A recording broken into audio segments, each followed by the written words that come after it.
What makes a mill survivor different?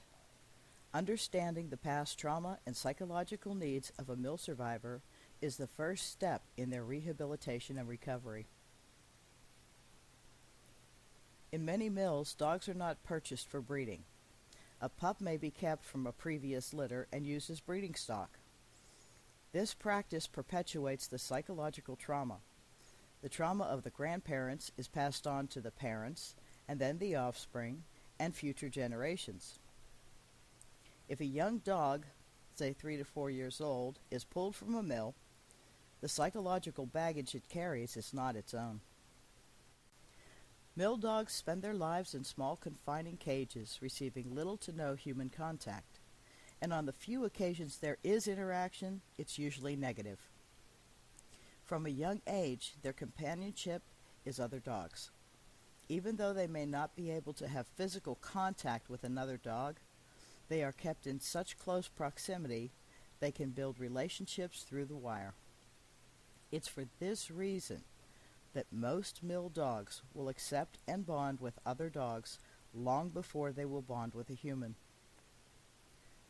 Most mill dogs live with pain every day, whether it's from nails that have overgrown, parasites, eye injuries, or even broken bones.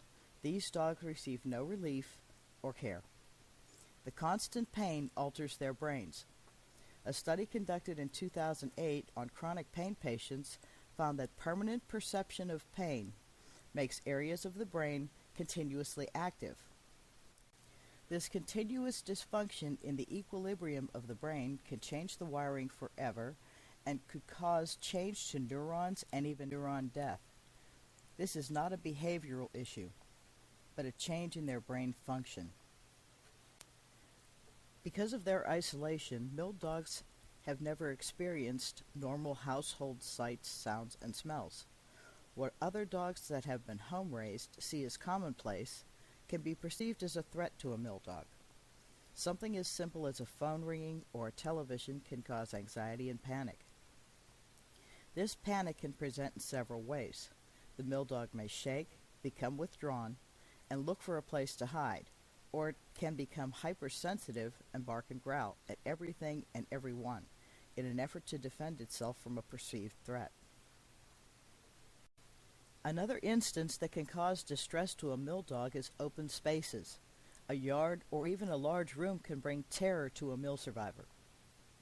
Their lives have consisted in wire walls of small enclosures where they were in control of their space. Large open areas with no wire walls can make them feel vulnerable and out of control. The mill dog's unique history and trauma produce a mindset that is unlike any other rescued dog. Only through understanding this can we begin to help them recover.